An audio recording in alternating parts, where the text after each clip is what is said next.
ప్రజా సమస్యల పరిష్కారం కోసమే ప్రజా దర్బార్ కార్యక్రమాన్ని నిర్వహిస్తున్నామని కాకినాడ పార్లమెంట్ అధ్యక్షులు జ్యోతుల నవీన్, రాజ్యసభ సభ్యుడు సానా సతీష్, ఎమ్మెల్యే నిమ్మకాయల రాజప్ప పేర్కొన్నారు. కాకినాడ జిల్లా తెలుగుదేశం పార్టీ కార్యాలయంలో కార్యకర్తల సమావేశం నిర్వహించారు. ఈ సందర్భంగా ప్రజల నుంచి వినతులు స్వీకరించారు.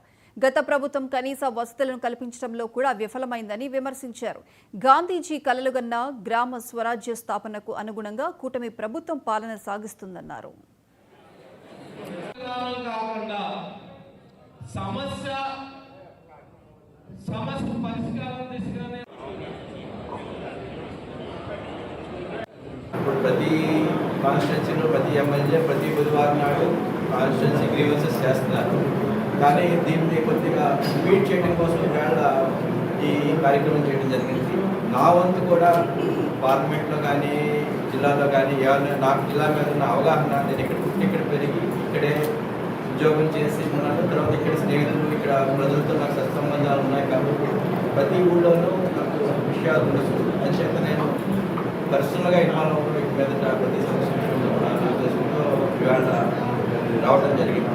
మీద నుంచి ప్రతి గురువారం రావడానికి ప్రయత్నించి ఈ యొక్క సమస్యలు ఏమున్నాయి దాని కన్సర్న్ శాసనసభ్యులతో మాట్లాడి మనం ఏం చేయలేకపోతే రాష్ట్ర ప్రభుత్వం దృష్టికి ఏం తీసుకెళ్తారు, లేకపోతే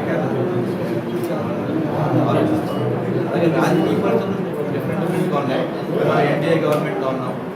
కొన్ని సర్దుకోవాల్సిన అవసరాలు ఉన్నాయి. పిఠాపురంలో కానీ కాకినాడ రోడ్డులో కానీ కొంత కార్యకర్తలు అసంతృప్తి ఉంది. కానీ ఈ అసంతృప్తిని కూడా ఒకసారి కూర్చోబెట్టి వాళ్ళతో మాట్లాడి ఈ రాజకీయ పరిస్థితులను కూడా మార్చడానికి ప్రయత్నం చేస్తాం. ఇప్పుడు ప్రతి కాన్స్టిట్యున్సీలో ప్రతి ఎమ్మెల్యే ప్రతి బుధవారం నాడు కాన్స్టిట్యున్సీ గ్రీవెన్సెస్ చేస్తున్నారు. కానీ కాంగ్రెస్ పార్టీ